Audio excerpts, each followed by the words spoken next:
Black Muslims have sometimes, whether you have or not, and I think probably you have sometimes, it seemed to me, been preaching hate to meet hate.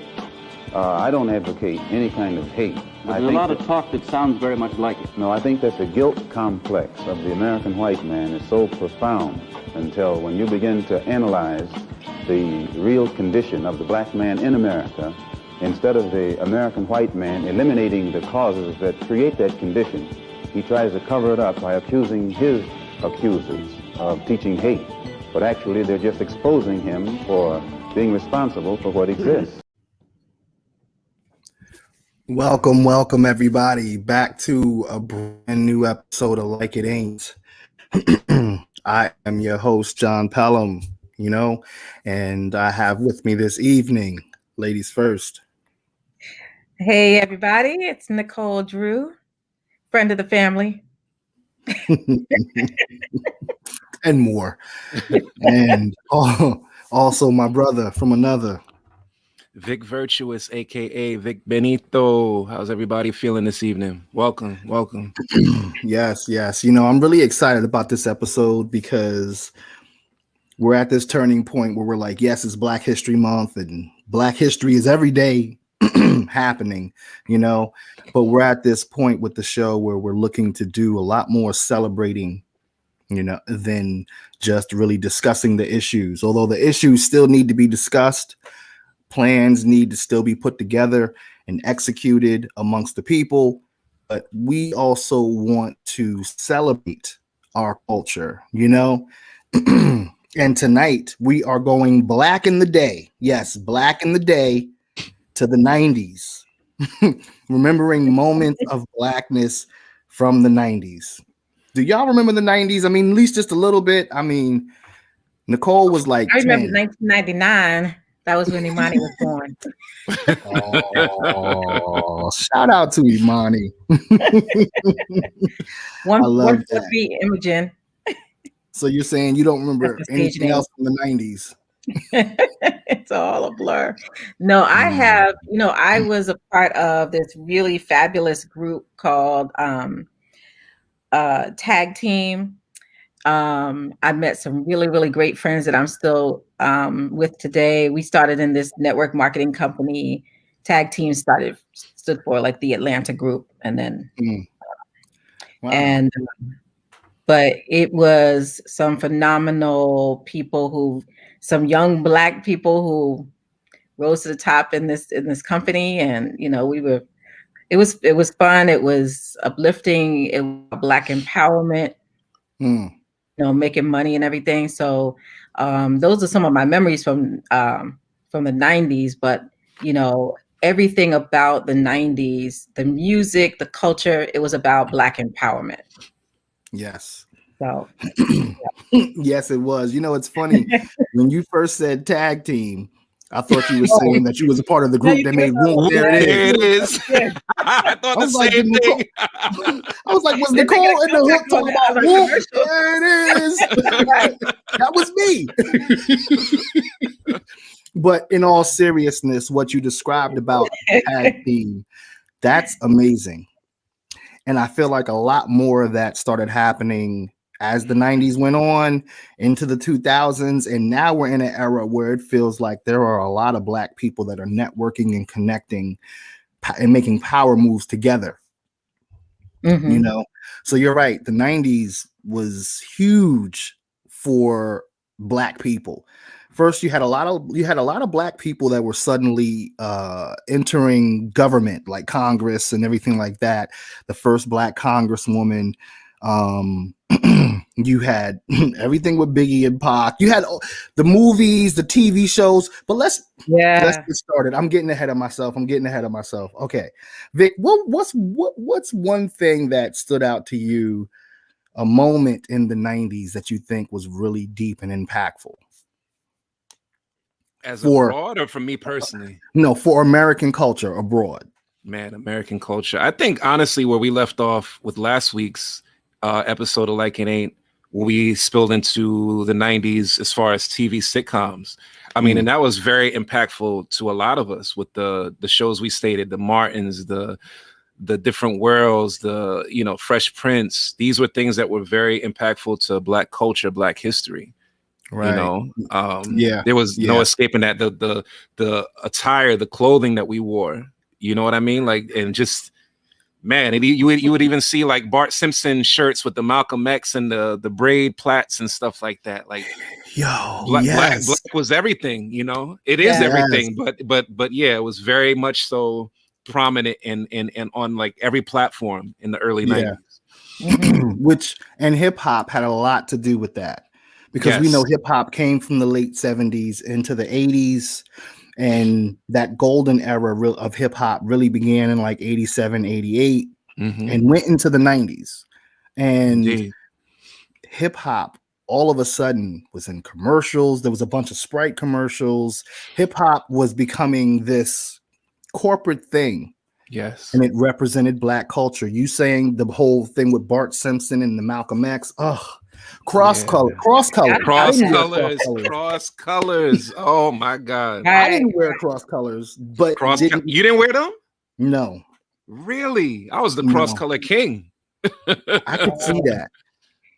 You would probably wear cross colors now. Oh, I identify with that album, or that it was actually in a hip hop magazine.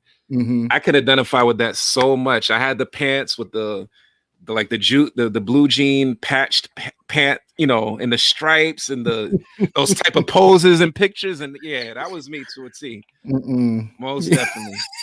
In the jail, pose. And he looked like that's what I was gonna say. Why did we embrace that? What up, brother Lynn? You know, we had this discussion last week.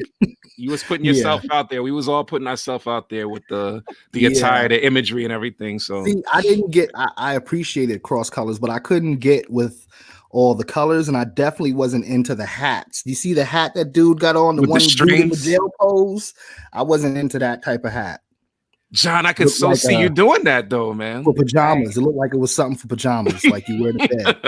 You took a pillowcase and was like, but I know everybody had a picture with the jail pose, like the, you know, down, crouched down. Yes. Like, okay. So my pose, I was more either the dude in the back with the black on that's just kind of looking. That's Garfield from Shy, the group Shy, by the way. Or I was the dude to the left. I didn't put the glasses back on. Okay. Or I was the dude to the left that's holding his jacket, and it's just kind of looking like I'm cool. You know, you got a problem. Yeah, what's up? John, I might not hurt nobody, but you got a problem. I'm gonna have to send you a few pictures, man. I'm each one of them. Clothing, everything. I would think that would be Vic. Which one? He looks like the one on the side. Just like, to me, he looks like he's just holding his jacket. It's like, yeah, what's up? No, but see, Vic is right, because I see Vic as all four of them at different times. Right. He's the jail pose. He's the dude in the back. He's the dude on one knee with the boot out. He's the dude with the jacket. Me, cross colors. Even with crisscross with the wearing out the pants to the back. I never knew anyone that did that. Yeah, right. Mikkel's pulling out some files here. It looks like our wedding picture. Just show the wedding picture. Yeah, I love that picture. I wish we had it here. Oh man. That picture is just like that almost, except for Imani is doing. She's the dude on his knee, but she's got the R&B point going on. Like she's pointing. I used to do it. I was the only one that had good knees that could do that. Right. Because we'd still be trying to get up from that. If that was what it was. I don't know how Imani knew to do that pose, to do the point, the color me bad. Kind of fell in place, right? I was just about to say, John, you know me, and Nicole, I don't know. Mikkel probably knows I'm one of the biggest New Edition Belle Biv DeVoe fans. So that whole pointing into the camera, that was all Belle Biv DeVoe influenced for me to start doing that. That was straight up. And see, that's another thing with hip hop and blackness. We are the trendsetters. And unfortunately, in a lot of cases, when we set these trends or create these products, because we're coming from not having money, big corporations come in and say, oh, well, we'll help you fund that. and next thing you know, they have control of it or they own the name. I mean, look, Dave Chappelle just today announced that he now got the rights back to the Chappelle Show. I love that. Wow. Love it. Love it. Just Salute today. to him. Salute. You know how long ago that was? That's crazy. You know, but that's what I'm saying. We give away our product. But in the 90s, I think Cross Color was black owned, right? I believe so. I know. Yes. And then we have Fubu. I was just thinking Fubu. Yep. What about Carl Kanai? Carl Kanai. That's another one. Right. Yeah. Yeah. What'd you say? Initially, yes. Okay. So, you know, so there was all these brands coming up. 555 Soul. I don't know if that was black owned, but there was a lot of that. Wow. But that was like a copy. I feel like. Yes, I agree. You know? I agree. They had some good stuff, but they was copying. So we always. But it was about that economic empowerment. It was almost like 365 days of Kwanzaa. You know, like Fuji Jagalia, and you know. Yes. Yeah, self-determination. Yeah. Look at you. Okay. That's a great point. And see, that's another thing. Through Dr. Milana Karinga, who brought Kwanzaa to the States. That was, you know, in the 70s and into the 80s. My family was celebrating it from the late 80s. But in the 90s, it became more popularized, and you would see like Hallmark cards for it, you know. What we got here in the comments? Did Lynn say something? TMI, Vic, TMI. What'd you say? I don't know. I guess it was from something he said. Something I said. Len, please, Lynn, please let us know what was TMI from Vic. We need to know now. And 55 Soul was not black owned. You know, he gets in the shows and he just gets in a whole new world. You know, I still remember his what was that? Was that Bobby Brown or? Yes, it was. Oh man. Yeah, in New Edition. He was performing. Who was that? Me? Yes. Yeah. Well, we ain't talking about Lynn. We talking about you. I told you, yo, they invoke something out of me that's just like, yeah, man. New Edition, Belle Biv DeVoe is a whole nother show. And them in the 90s when they went to Belle Biv DeVoe, you know, when you had TLC in them, they all had that cross-color look and that vibe, and everything was really colorful and bright. You know, yo, this is what I'm saying, Lynn. You can't say 90s. Us as black people can't say 90s without, you know, the BBDs and TLCs. That was a movement. It became a culture. Like they reinvented and innovated black culture, black music. There's just no getting past that. And you know, they always say art imitates life. Yes. And in this case, it was so true because in that time, look at all the groups that came out. It was way less solo acts and more groups like Shy and just the list goes on. Jodeci, yeah. Jodeci. I'm not even gonna be. Come on, listen. This ain't even a show for that. That's for tomorrow's show. Super R&B. Were you doing the Jodeci performance? Yeah, well, he is. Mikkel and I will be doing the performance tomorrow. Mikkel's gonna join me to the side. No, listen. She said Jodeci. I'm saying I'm not performing Jodeci. I will bop along. Okay. But you were doing. So my question is, were you? So my memories of Mikkel. For those of you who don't know, Mikkel is my younger sister, and she loved her some Janet Jackson. So she knew every single move of Control and all of her songs that she had out there, and she used to sit home practicing the dances and everything. Right. Yes. So she may be getting down. Concerts like that, like Jodeci concerts. John to see. John to see. Wow. I love it. I'm gonna leave this alone. She's backing me into a corner. I feel like an animal. I'm like, that's dope. No, John, okay. I'm gonna have to hold on to that one. Okay, if she performs, I will perform. Because if she's dancing, I'm not gonna sit here and just sit here. But back in the day, I never went to a Jodeci concert. I wasn't that dude that would be sitting in the room. You had your own. Huh? I said you didn't need to. You had your own. Oh boy. Oh boy, here we go. Okay, I sang a little bit, not well, Casey but Anthony, I sang confidently. You see, I didn't I didn't sing well. I didn't have a good voice, but I had good confidence. There you So go. yeah, Fake it there's till you that. make it. Fake it till That's you all you need. Listen, when if I'm singing tomorrow night doing super R&B, my mic will be off. So only person that hears me is her. No singing for me. But what about you, Nicole? Hold up. Because you come from being an MC and all this other stuff on the low. Really, Nicole? You're a beat Okay. girl. Wow. Let's hear about Nicole and her day of dancing and singing. Do tell. Do tell. You didn't try to put me out there. I mean, John had the for his eyes only, for my eyes only, right? Exactly. I do. I will say, you remember when we had everybody had you remember when everybody had it was like love ski or whatever behind their name or something. Yeah. So I had like different variations of my MC name. I was in this group called Sweet Six. Oh, and that's dope. That's dope. Shout out to Sweet Six.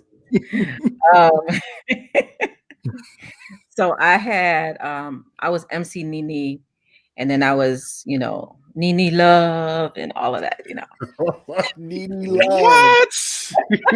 Oh man, all these best kept secrets. Come on now, you need to step on the super MC and show us how it's done. Now, come on. The funniest memory though was we all had we had this outfit that we were wearing, and it was one of the members. It was her sweet 16 birthday party, and so everybody was supposed to get black Lee jeans, shell top Adidas, and the Sweet Six sweatshirt with the specific lettering. It was a specific style of lettering on there. So my mom, she couldn't find the black Lee jeans. So of course, Nicole had to be different. I had I hear another Gordon Gartrell story coming. She was like, she came through trying to, at least get me get me the uniform, but they weren't black Lee jeans. They were these blue denim pinstripe jeans. And then my sweatshirt was supposed to be like a certain letter, it was supposed to be black sweatshirts, and it was a black hoodies and these pink lettering. So I had the black hoodie. It was white lettering, but then it was like the Roman Gothic lettering. I can't remember the name of it, but it was a different lettering. But I was like, I wore my thing proudly. My mom came through. I mean, but yeah, I was a different one. Hey, nothing wrong with that. Nothing wrong with being different. Steve said they called her Nikki D back in the day. Only Steve did that. Steve knows I don't like no Nikki. Only certain people get allowed to call me Nikki.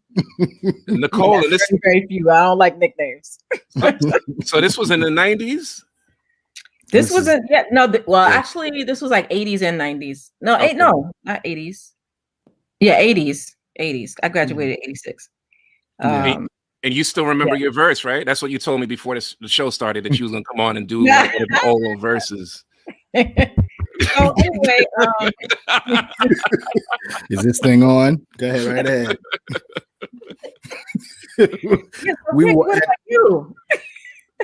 Steve got verses. Steve got bars too. Listen, we will open up an entire Super MC episode. I'm telling you, for any Drew or anyone connected to a Drew that wants to spit a verse. There you go.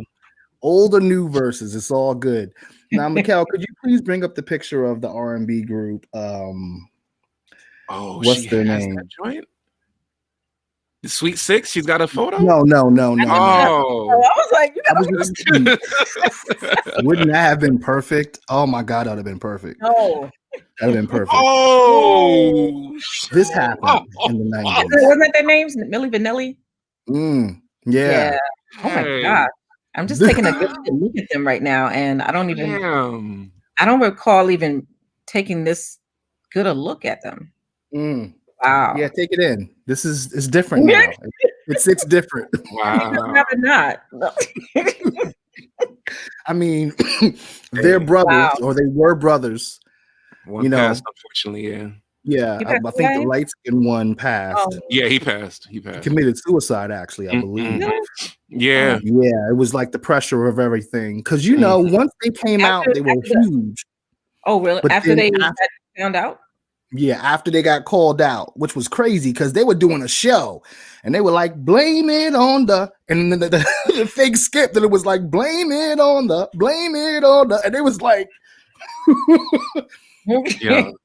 what we gonna do, y'all? Yeah, this was a good. This was a thing still on? good. Don't encourage Steve Len, please.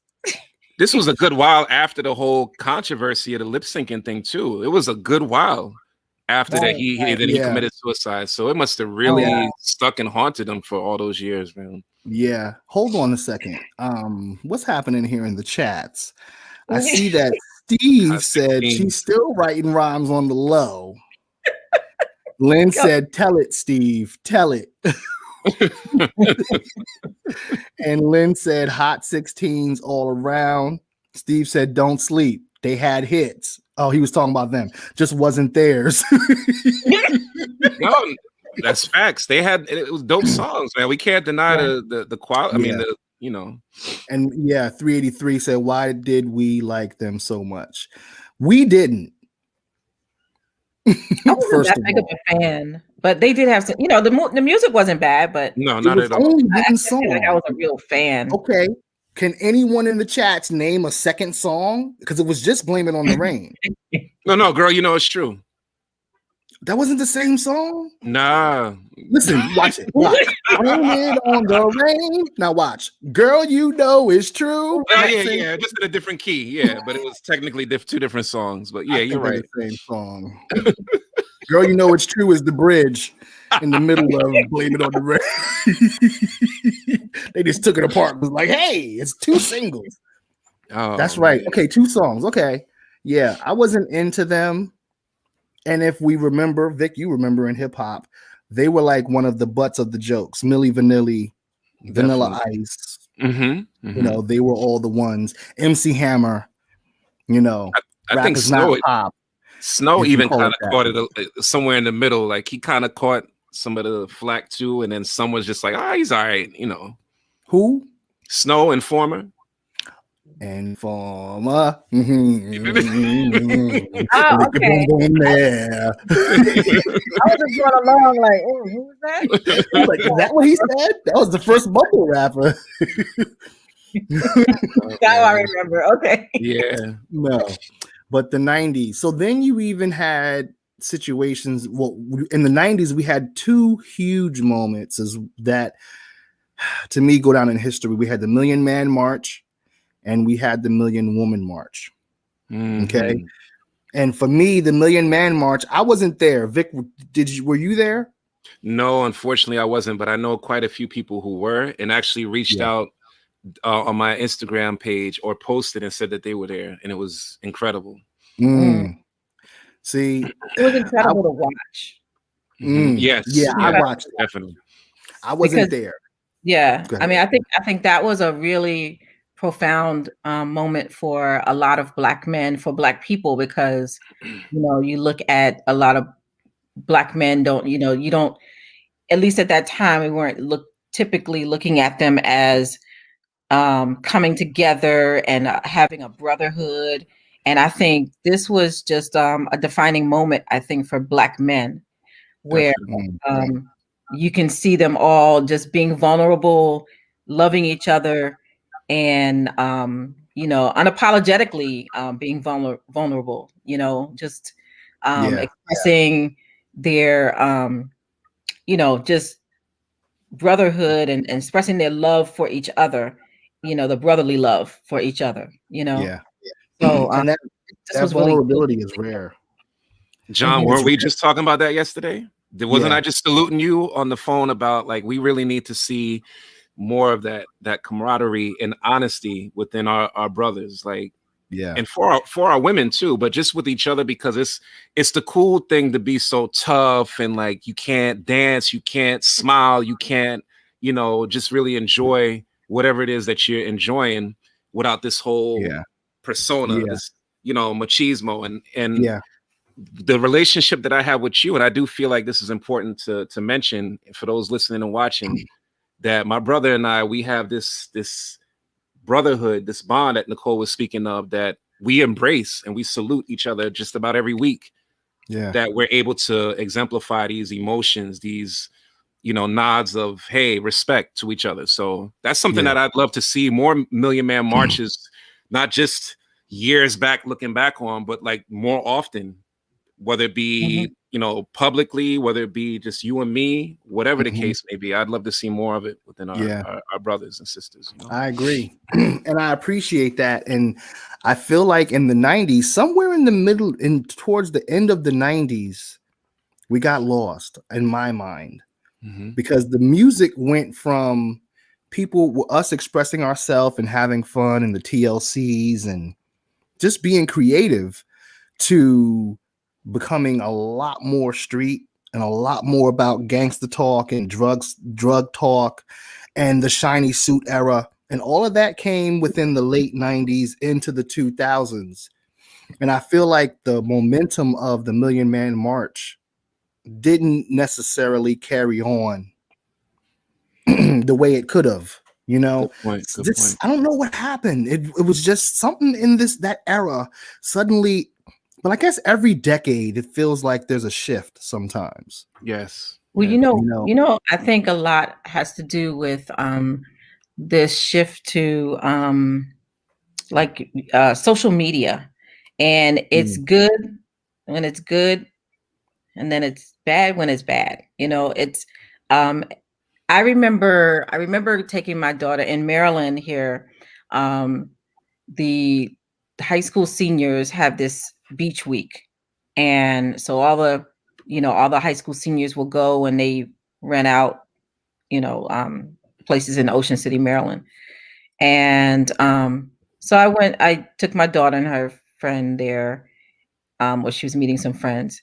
And on the way there, I remember laughing because these young girls, they were on the balcony and everybody's kind of just hanging out, and they're on the balcony and everybody's like this. No one, and I just remember, like, there was a time when people didn't, you felt like people would judge you for being too vain or doing all of that and being out and taking pictures all in public and looking at yourself. And we have become just so into ourselves and looking at ourselves and how do I look on social media, and I got to be right. Let's take a picture every place we go and put it and post it on social media. And then I think then it was about us being a group, being together. And then I think we went into this phase of being so vain and into ourselves and selfish and and just speak on it. So I think it did cause sort of a little shift, and now it's just the norm. I mean, it's no big deal. And what was amusing to me though was watching them outside doing that. And I think, like, there have been times when I'm like, oh, I look cute today, and I'm gonna snap a picture, but I'm doing it, without other people looking, because I don't want them looking at me doing that, Right. But we've gotten to a culture now where people just like, it's not a big deal. Oh, give me a second, I'm taking a selfie, Yep. And it's no big deal anymore. Yeah. I mean, that's such an excellent point. Oh my God. And that's what I'm saying about that shift. I don't know when the shift happened, but the shift definitely went down, and we never turned back. Like the Million Man March, I remember a moment where Farrakhan was like, we have 1 million brothers here. And he tried to get every brother to hold up a $1 bill. And he was like, this is $1 million right here. that right there affected me for the rest of my life. Yep. Because he visually put it right in front of you. Like, look at the strength of our dollar when we get together. We just all pulled $1 out of our pocket. Forget about if we pulled out 5s, 10s, 20s, or whatever other denomination of dollars. You know, that was so powerful. Couple of comments here in the chats. Let's see. Yeah, that one that Len brought up was really important about I don't know if we can bring that back up again, but yeah, I see it. It says Len said late 90s and early 2000s, huge amounts of money was being made off negative images in hip hop. Yes. Like I said, a club. And even, what? Go ahead. Well, no. Well, I'm just gonna say, and even if you want it to be portrayed in a positive light, you know, the music and entertainment industry was saying, no, this is what makes money. And, you know, so, I mean, that's true. It was a lot of money being made. And, you know, it was one of the comments I was going to make earlier when we were talking about TLC. And you remember when they went from, we're wearing these big clothes because it's not about our bodies, and they were still fly and cute. But then, you know, now when they, you know, when Chili took off her shirt and started revealing her six pack, that was different. You know, it was like, oh, like they, you know, they have nice bodies underneath, you know, and but I'm wondering, I don't, you know, I wasn't that into it then to even know, not that I'm into it now, but I'm wondering if that was pushback from the industry to take off their clothes. It could have possibly been. I tell you what's interesting is MC Light told a story where she was saying that later in her career, she would be doing photo shoots for her album, and she would show up dressed a little more feminine, showing a little more skin, because she wanted to show that other side of herself. But her label was like, nah, because they knew her fan base and them were used to seeing her with the baggy clothes, or not even just baggy, but not really revealing what she had beneath. Right. You know, when normally it's the other way around. They're always putting on the pressure for you to look sexier because sex sells. You know, and in hip hop, in the 90s, we were in a time where you had Public Enemy was still very popular. You had the X-Clans, Poor Righteous Teachers, Brand Nubian, the list goes on. Yeah. Come on. You had artists that were talking about something. We were wearing African medallions. Right. The record company. Latifah with her. I was thinking that earlier. I love that. That, man. Oh my God. I love that era. That was, it was so positive. I love that era. It was so positive. You know, you had the conscious rappers. I remember, I think that was Common just come on the scene then too, right? Yes. He was I mean, a lot of positive rappers coming on the scene at the same. I mean, it was funny because you had that conflict where you have a lot of the hard, I'm from the streets, you know, where my bees and hoes at and all that, you know, and I'm selling dope on the corner.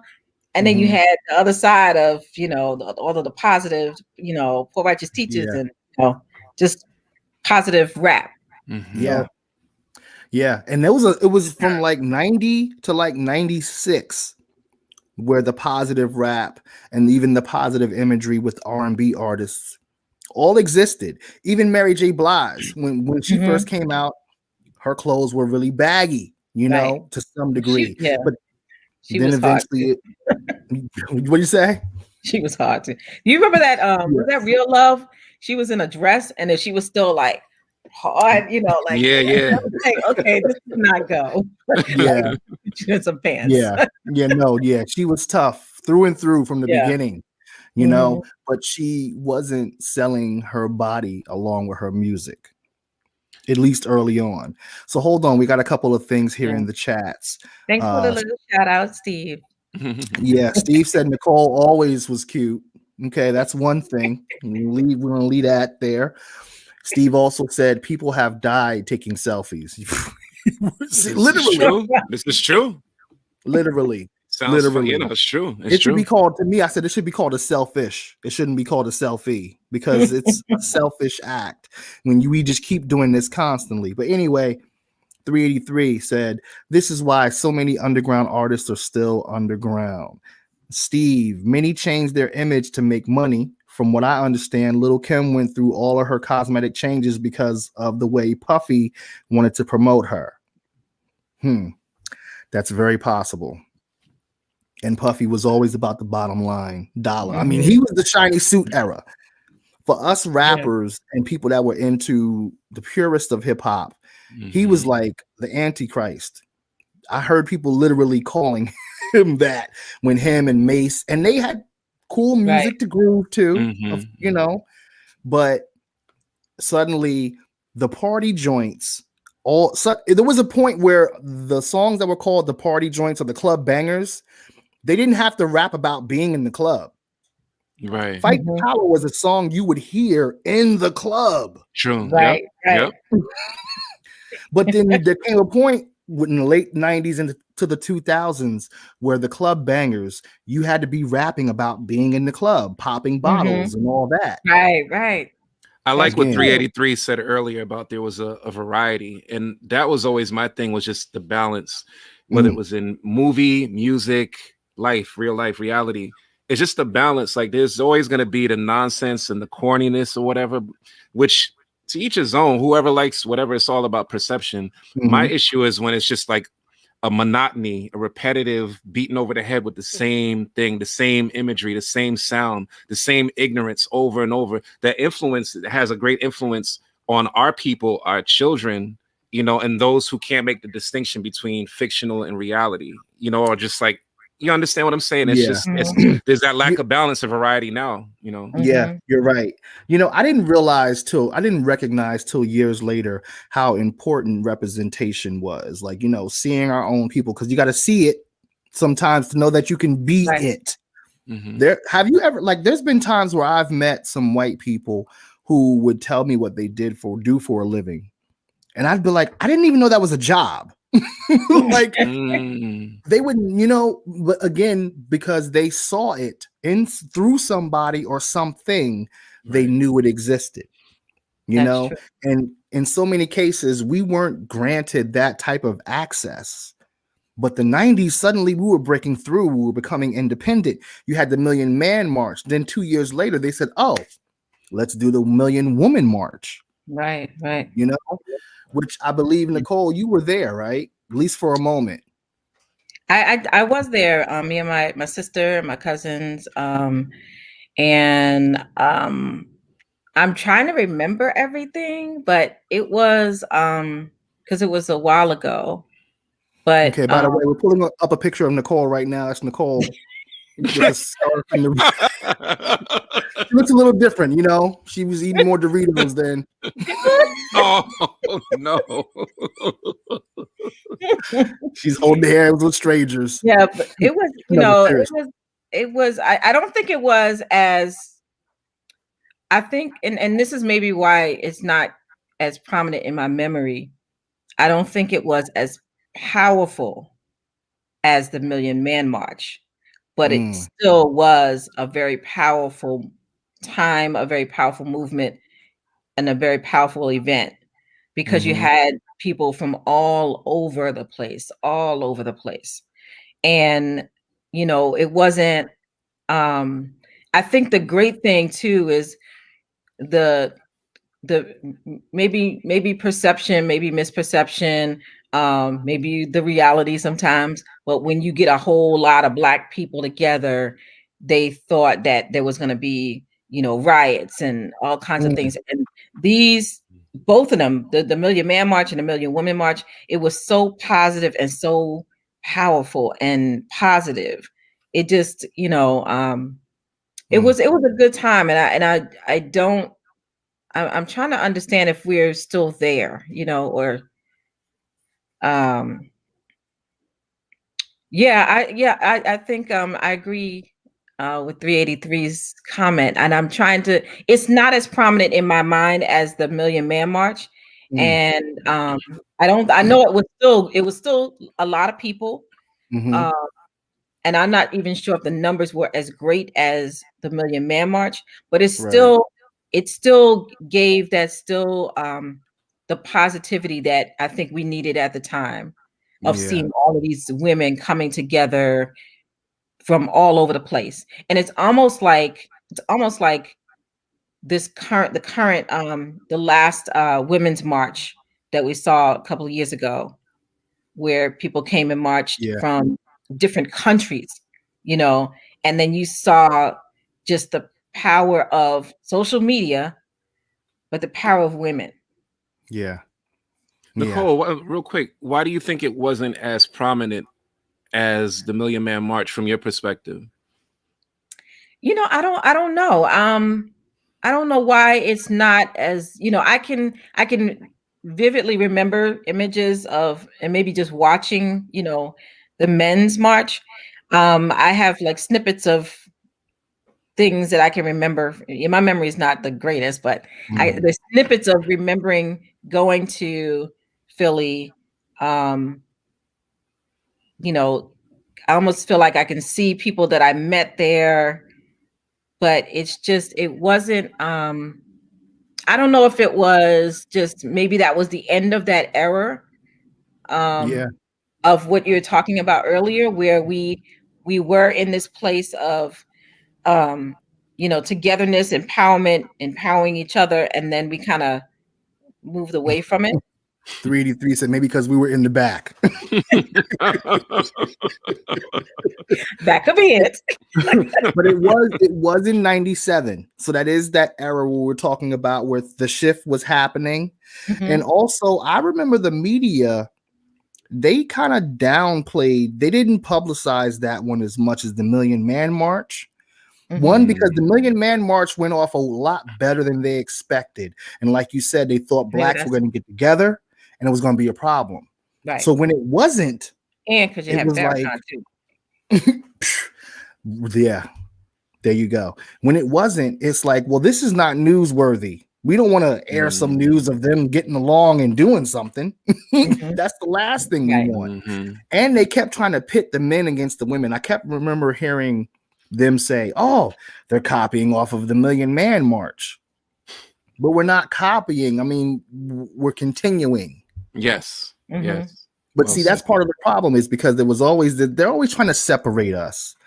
And the 90s was so powerful because, we have this inner hate, that's light skin versus dark skin. And I'm sure Nicole knows about that, being as light as she is.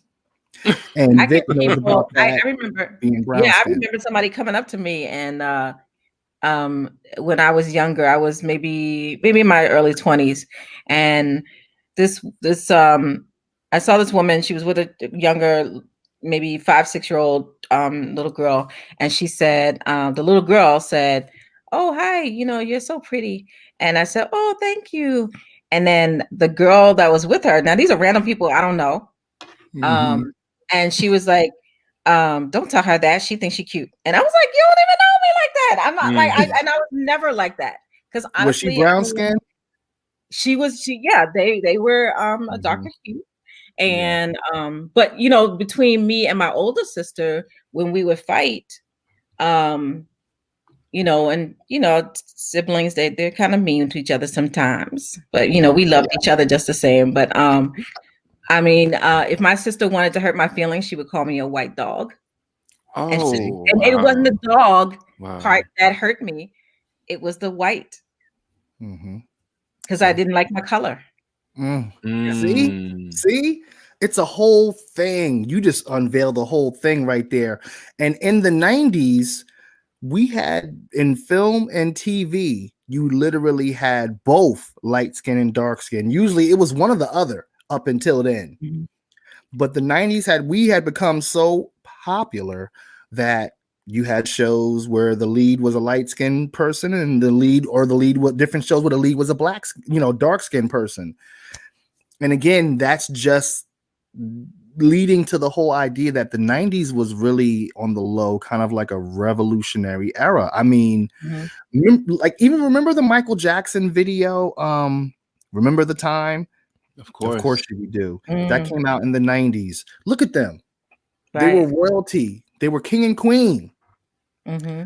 This is the imagery that we were seeing in the 90s. This was a crazy era. And this was a dope song too. I love this song. No doubt about Mm-hmm.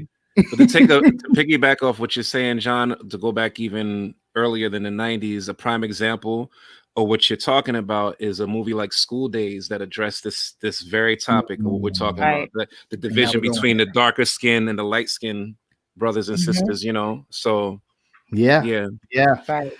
And to even go off of that, from School Days, we'll go to a show that happened in the 90s, A Different World. Well, that was still happening in the 90s. It was A Different World.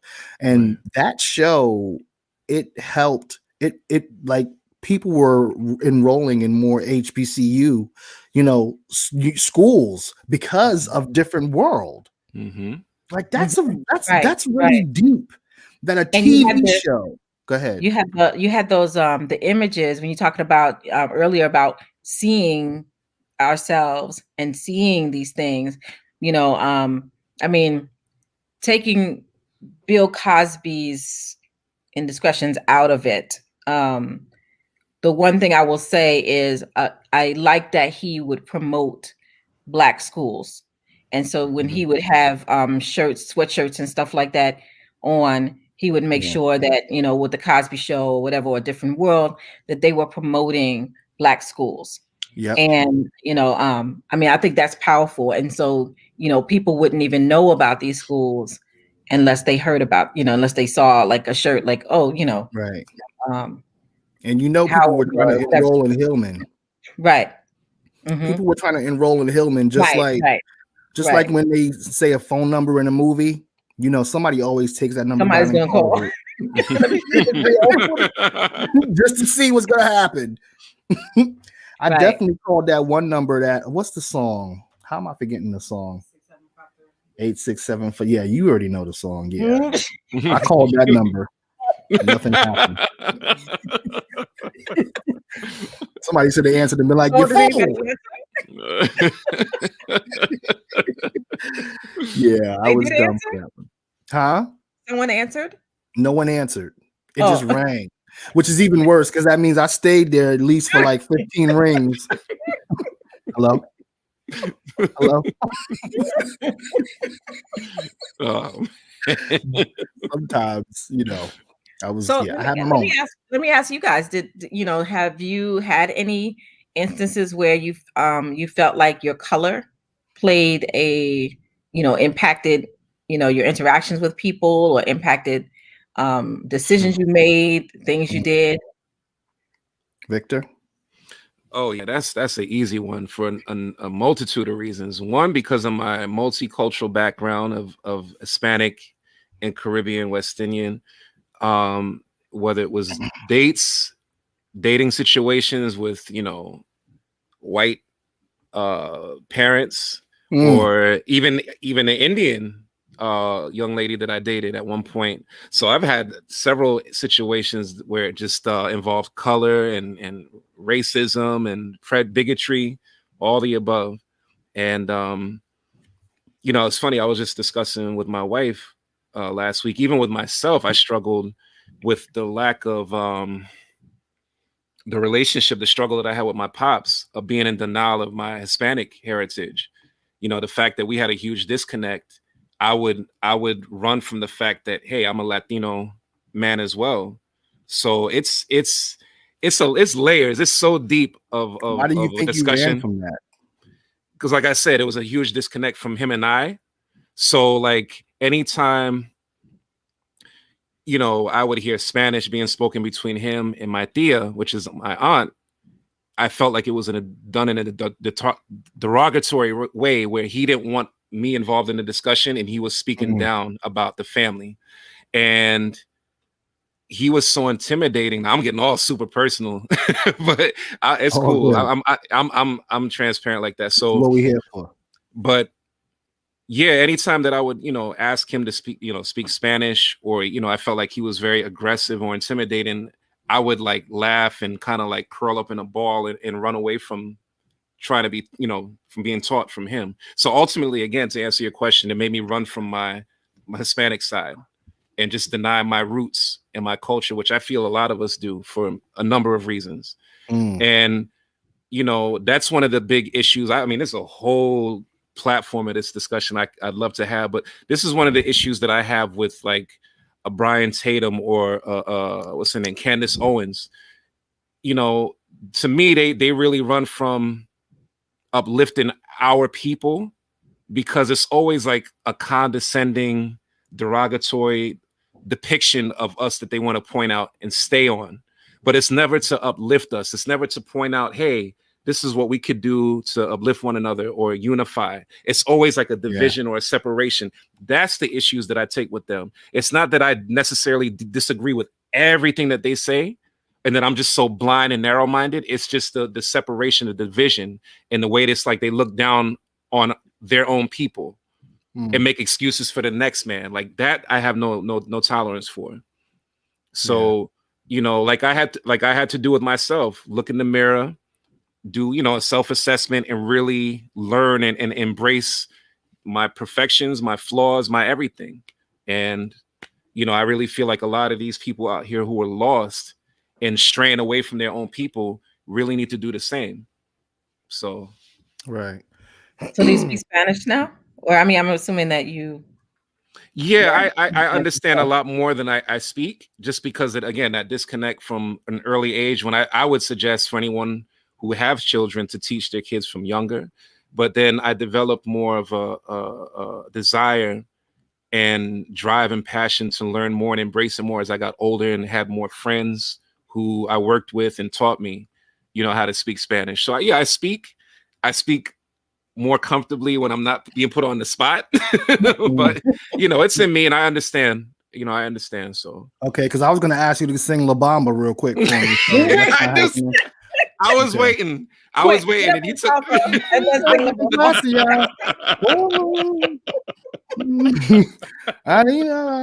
Yeah. Yo, we actually had to in grade school. They took us to a studio to cut a record. And they gave us the record of singing La Bamba, and this is just a bunch of little kids that ain't know none of the words. We just that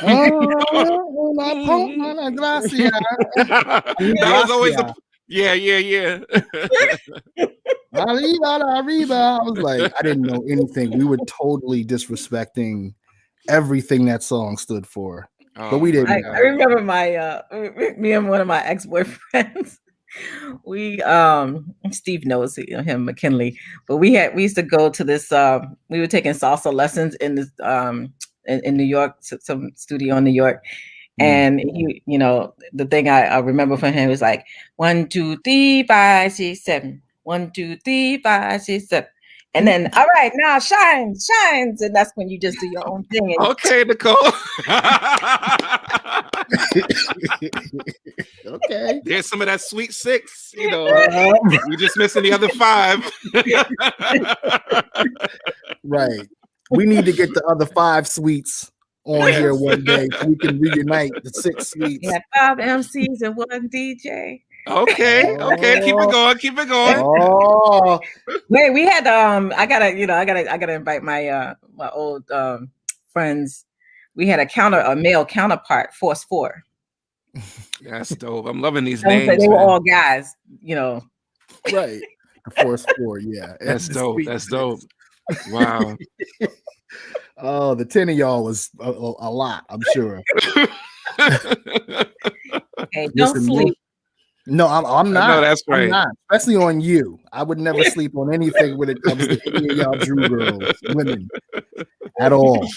So, real quick, for me to actually answer your question, Nicole, that you asked, I used to many years ago work for this group of loan officers, and they recognized that I was good with getting on the calls and speaking with people. People felt comfortable also talking to me.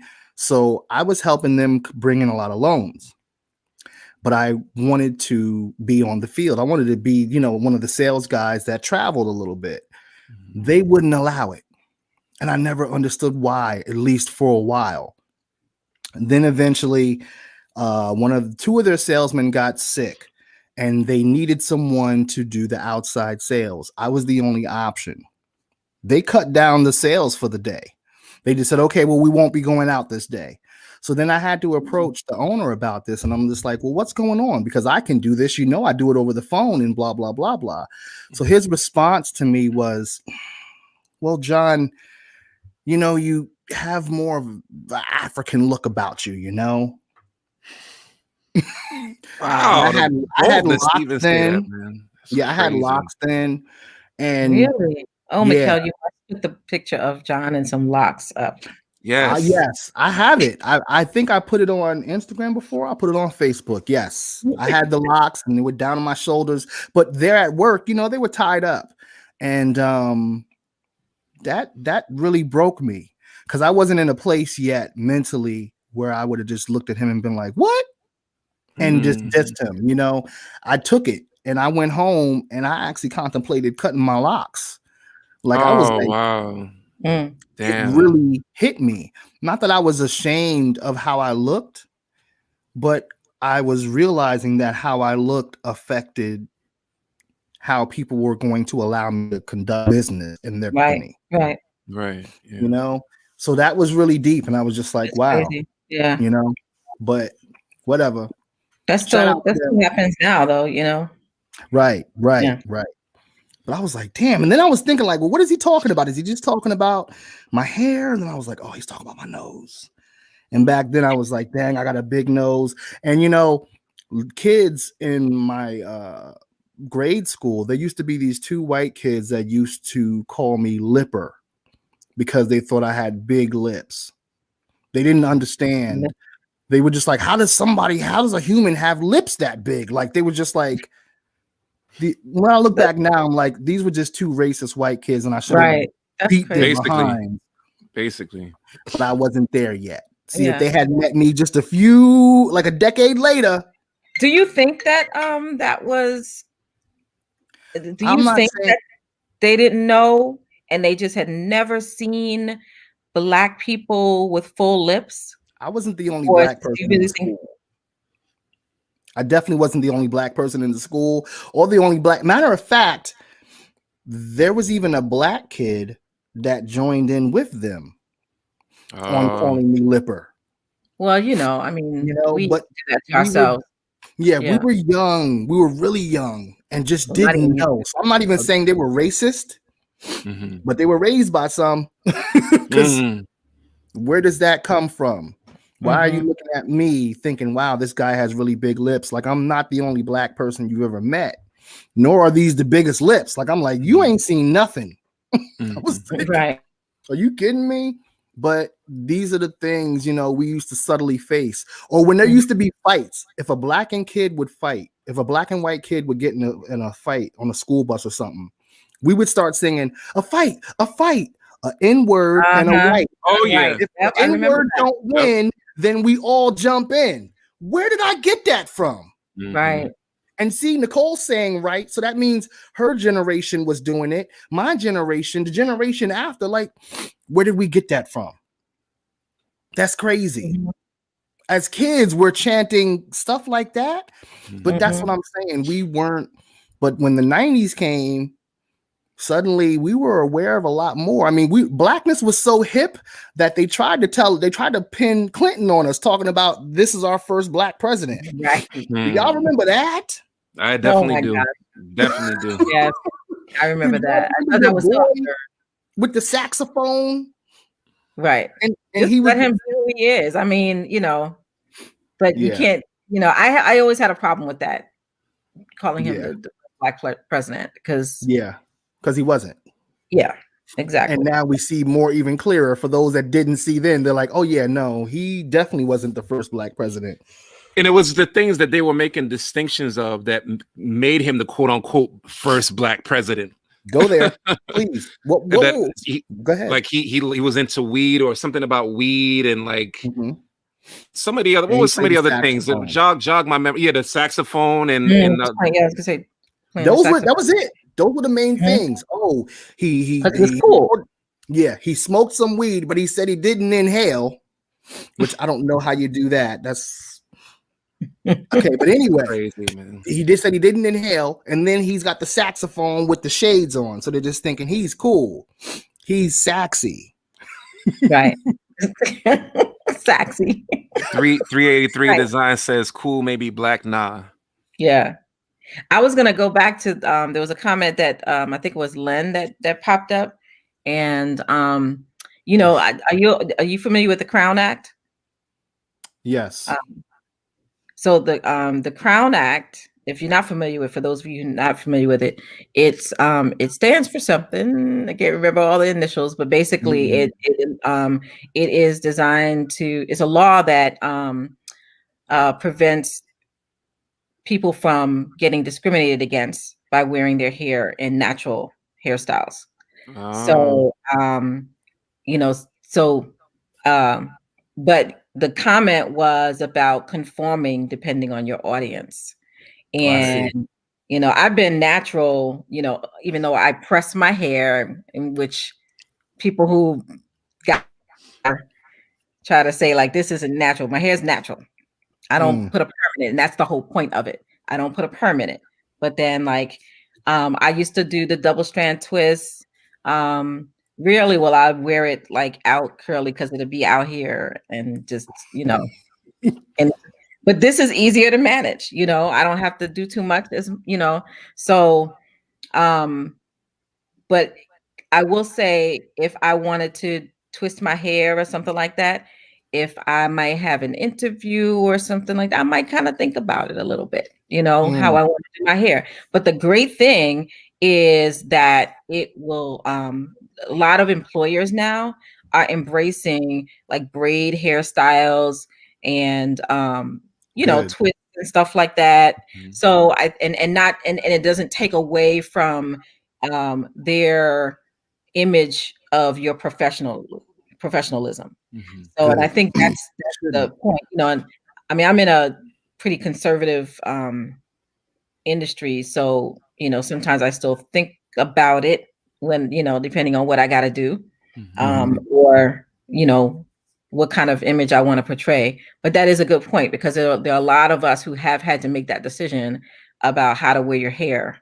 And even though I haven't put perms in it for before Imani was born, which like 21 years ago, but still, I wear it with the look as if it's perm, because that's, well, for me, it's easier for me to do, but I do know that it is acceptable to a lot of people too. Yeah. See? And thankfully, we're getting to a place and a time, to me, in this new era. It's almost like the new 90s, where it's this time of awareness. It's this time of supreme blackness. You know, I'm starting to see even more black characters in shows that are normally just white shows, characters that have levels and layers and feelings. They ain't just, yo, what's going on? I'm about to bust a cat. How about Jake from State Farm became black? Right? No, for real. So Lynn said some styles, yes, but they still seem scared of locks. Yes, they do. That's like the kid in Jersey who during a wrestling match, high school student, right? Yeah, they had him cut his locks during the match. Whoo, that just enraged me to see that. Yeah. Are you kidding me? Because some of these white boys come in there and they have their locks of hair, you know, and they just tie it up and they do their match. But suddenly for him, it's a thing. They always fear us. It makes me almost feel like they know that we have these untapped powers and abilities. And the more they keep us distracted, the further away we are from tapping into what's really naturally ours. You know? Anyway, man, we done ran through. We got to do our. Oh yeah, we're a little over time, but I think, you know, we just have to do our part to make sure that when we are interacting with other people, that they see and get a chance to see that, you know, we're not so scary. Yeah. You know, but I think that the time we're living in now, people are embracing Black people more, embracing Black culture more. And, you know, I see a lot of people with locks now, but I do think, that's a hairstyle I'm not sure that they're depending on where you are, that everybody's fully ready to fully embrace. Yeah. Yeah. Yeah. They're just not there yet. But I feel like we're in this time where we're beyond even trying to make them understand or see that we're friendly, we're okay. We're past that. We're like, screw that. I'm trying to find more like-minded folk that already get it. We're done trying to convince. We've been trying to convince for so long. Now, if we could still convince some along the way, sure, but man, it's like the Democrats this time around learned from the Democrats from when Obama was in. They would love to be bipartisan. They would love it. But they also recognize that when we yield or adhere to what the Republicans want just so we can maybe work together, they still deny us. Because their goal is like, no matter what you say or do, we're going to shoot you down. So what do you do with that? Go ahead. I want to just comment to make a comment to your the previous comment you made about like we're done convincing, and I think that what the George Floyd stuff revealed to me was that we're not done convincing. I mean, and I understand what it from your perspective is like, like I'm done trying to make them whatever, but I think that sometimes if you're talking to someone and they speak a different language and you're like da, da, da, I'm trying to tell you what I'm trying to say, and then they still don't understand because they will never understand no matter how long you are talking to them because they speak a different language. But when they learn your language and then they now can understand what someone who is speaking that language, and now when you're saying those same things to them, they're now open to receive it because they can understand it. So what I'm saying is that what the George Floyd stuff on all of that, like Breonna Taylor and all of the incidents that were going on last year, I know that we've been down this road for years and years and years and years and years. But I think sometimes you have to wait for that moment when people are listening and can receive the information. And then now people are open to receiving and understanding and saying, you know what? I never looked at Black people this way before, but now I see I see it, I see them. So I don't think we can stop trying to convince, so to speak. But I think that we still have an opportunity to convince, but also embrace ourselves and love ourselves and be confident in ourselves. That's the number one thing for me. The convincing is like after the fact. What's more important to me is us finding more of us like-minded people, connecting, building, creating cooperative economics, and really creating self-enterprise and empires so that we have things to pass on. And by doing that, if we focus just on that, and let's say we did no more convincing, those people that aren't convinced would become convinced by the example. By the action. And that's the thing. We've been saying it for so long. But I agree, it's not a one-pronged thing. So I may say I'm tired of convincing folk, but I am glad that there are other people that like you that are saying, nah, but I'm not. I'm still, here to some degree for that, because we need everybody covering the different angles. So yes. So anyway, Nick, is there anything you like to say before we head out? Absolutely. I'm gonna try to keep this a condensed response. You guys just segued into the pivotal point I wanted to make tonight with the trailer of tonight's episode. We had the image of Rodney King getting beaten in the whole riot and everything that took place after the verdict was made. And it reminds me a lot of the Breonna Taylor, like, and convincing and all the points that you guys are making. It just amazes me. It does and it doesn't, honestly, to the fact that we still have evidence, imagery that we see all throughout videos, TV, and they still come up with these verdicts. Things are still, just passed along, no convictions. It just reminded me looking at that video. It's like, wow. And then they wonder why, like, not saying that I sit here and advocate rioting, but it's like, I understand it. I've said it before and I'll continue to say so. You look back at the Rodney King verdict, clear evidence, the man getting beaten by all these cops. Mm-hmm. And here we go, all these years later. That was when exactly again? What year was that? That was in 92. 91, 92. Here we are. 2. Mm-hmm. 2020. Yeah. And we still going through this mess. Yeah. And like y'all, you see, and that's again, I'm not sitting here to say advocate rioting, but the fact that y'all are still asking, why are black people so angry? Where does all of this come from? Really? Like, Right. listen, children pick up on things so much faster. Animals, there are certain, let me tell you something. So true. These pets that live in this house, they know when I'm not feeling them or when I'm upset about something without having to raise my voice. Mm-hmm. I can look over and be like, what the? And they've bounced. They're not sticking around to answer the what the question. You're right. How do human beings, grown human beings who went to school and got educations and have jobs or careers, are they just like, well, because they've never been around it? I understand being aloof somewhat, but racism is, come on now. You see it in TV, you see it in all types of stuff. You didn't see Roots, or you just thought that was back then?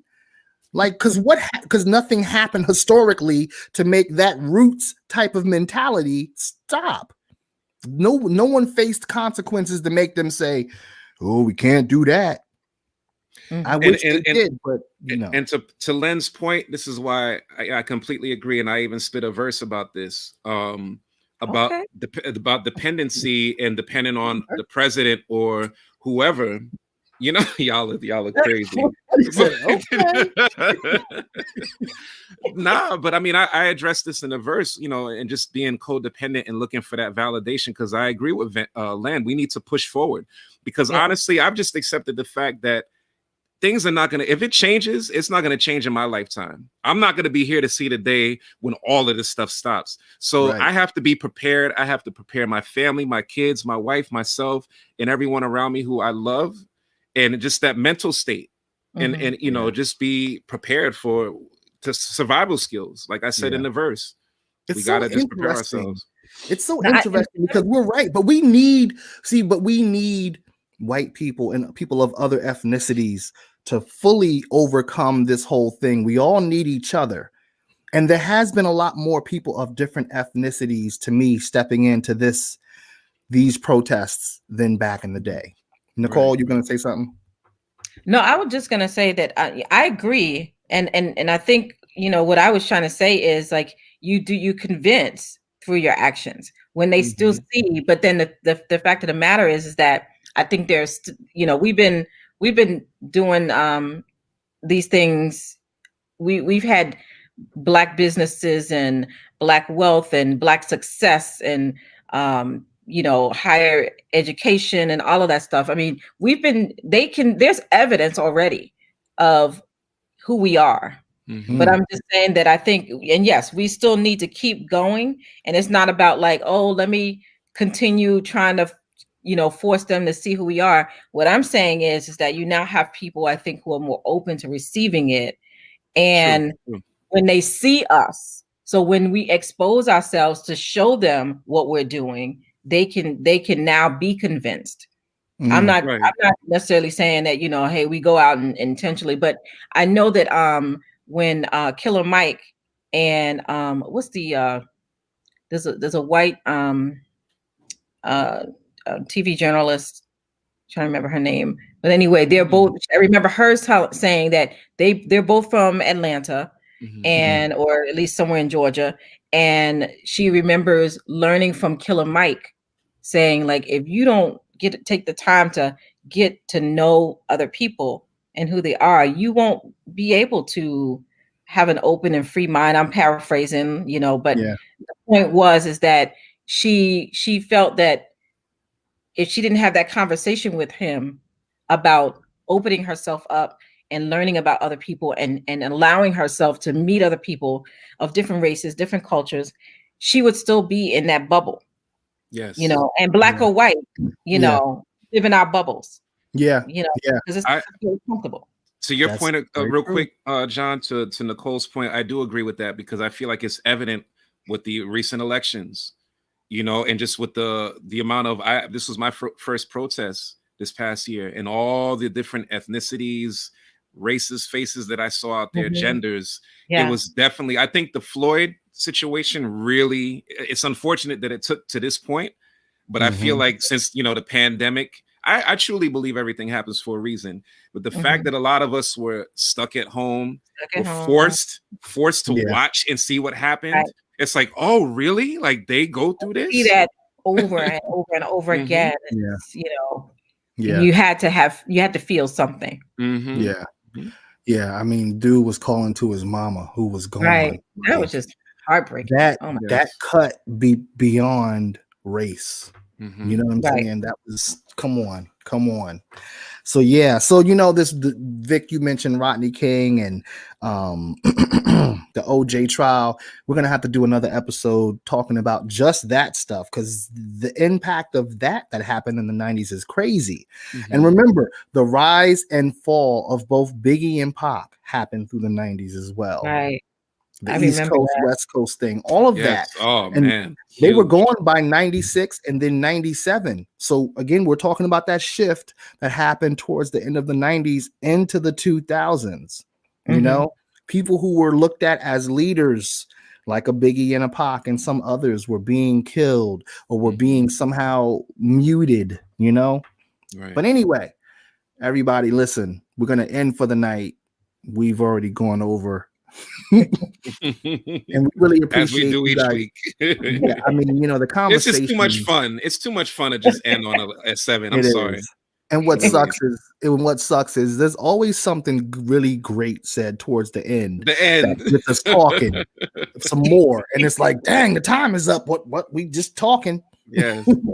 So let's get a couple of comments real quick before we go. Lynn said we have to rebuild our community from the inside out and then try to seize power after we have our own coalition. Well said. I agree with that. Well said. 383 said trying to get a seat at the table when together we should be building our own. I agree with that too. None of these things are wrong. That's what I and I love that it seems like as Black people we're starting to embrace the idea more that there's more than one way. We don't have to all do it this way or all take a certain approach. There's, again, there's a Malcolm and a Martin. It wasn't Martin and Martin, it was Malcolm and Martin and Marcus Garvey and yada yada yada. I mean, come on. So anyway, John, I just want to say real quick before we sign off, and to Nicole's point again, I don't know if y'all have heard of Emmanuel Acho. It's ACHO. I don't know how to pronounce his last name, but he's brilliant.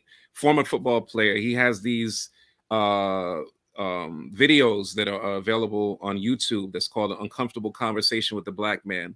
I do agree with Nicole as far as having these discussions. Like it's very, very crucial, very imperative because it's just all it's going to do is open the mind and the heart to those who are willing to do so. And platforms like It Ain't, these are very necessary to keep pushing forward with in the future, future. You saying that, I would love to do an episode or a series of episodes where we bring on people that totally have views that are drastically different than ours. Oh yeah. And we just sit down and chop it up. It's not, I don't want to argue. I don't want to debate. We just really sit down and talk and listen more than anything. That's the thing. Right. Listening. I feel like, man, if we could just sit down and chop it up and laugh with each other, if you can get a person's humor or they can make you laugh, I don't see how you can just walk away from that and then just be like and hate them just because of the color of their skin. That's me personally. But anyway, everybody that's watching tonight, we thank you for tuning in. Please make sure to subscribe. Click the subscribe button so you can stay current with the crew and everything that we're doing with these shows through Jersey Art Productions and everything that these people are doing individually because they all got it going on. You know what I'm saying? So anyway. You as well, brother. Thank you. Listen. Yes, thank you for hosting us. I try. So I guess that's it. I don't know what else to say. Oh, shout outs. He's Anybody? heck. I look at my producer. What am I supposed to do next? All right. Okay, shout outs. I want to shout out. I want to give a shout out to my mama. Oh, this is Nene. This is Nene talking right here. But just shout out to my friends, shout out to my mom, to my sister, to my nieces and nephews, and my daughter. Oops. And my daughter, Imani, aka 143 Imogen. Instagram, I think, and Facebook. Follow her. Can you repeat that again? 143 Imogen. IMOGEN. She has some really, really fabulous music. And I'm not just saying that just because I'm her mother. yeah, that's a fact. She definitely wouldn't say that just because she's her mom. Shout out to the fabulous sorors of Delta Sigma Theta Sorority Incorporated. Did you all see my fabulous soror that's doing the impeachment hearings? Yes, I did. The woman that had on the sleeve, yes. It looked like it was like a miniature cake with sleeves. Oh, she was killing it. Yes. That's dope. Yeah, she was killing. Yeah. What we do. I'm digging how these women are coming in dressed like female superheroes. They all like Michelle and all of them got these they're dressed to the T. I love it.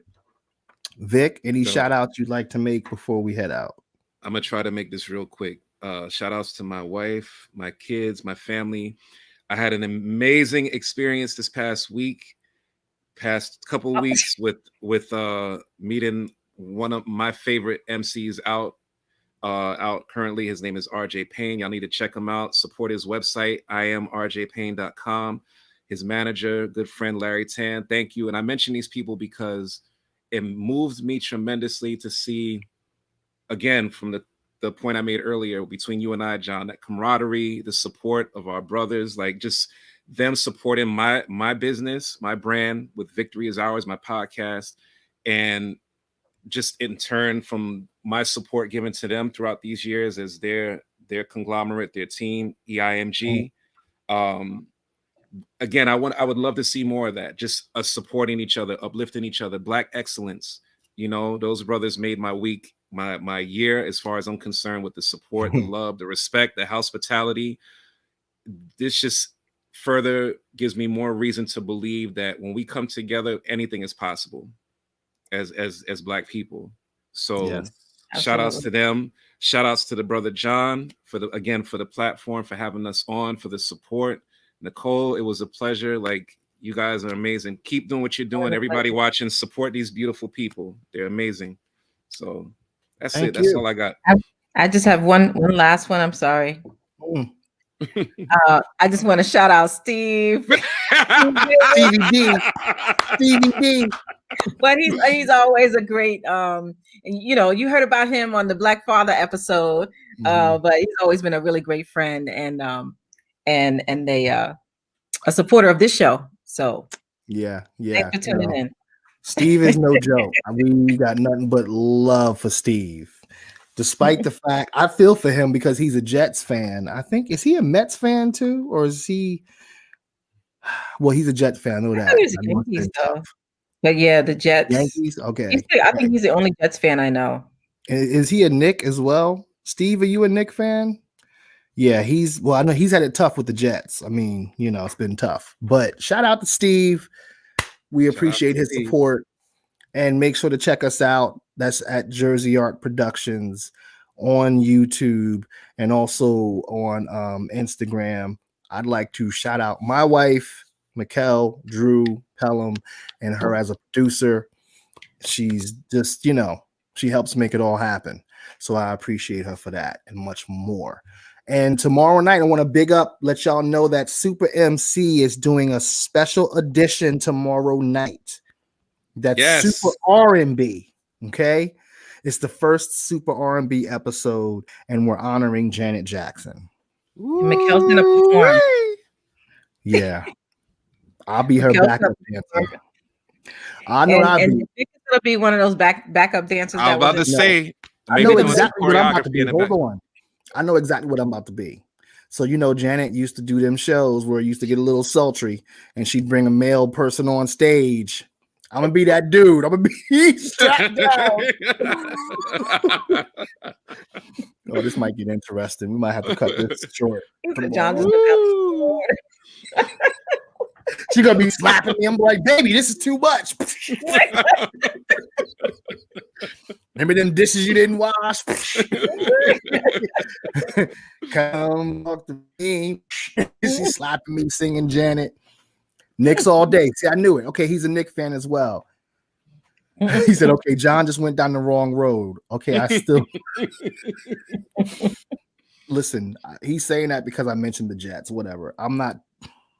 I ain't even. I'm gonna leave y'all New Yorkers alone. Anyway. So come check it tomorrow. Super R&B from 6 p.m. to 8 p.m. Eastern Standard Time. If you love R&B and if you love Janet Jackson, come check it out. Y'all have a good night, y'all. Peace. Black to the future. Or something like that. Do I keep the peace head up? Is that what I do?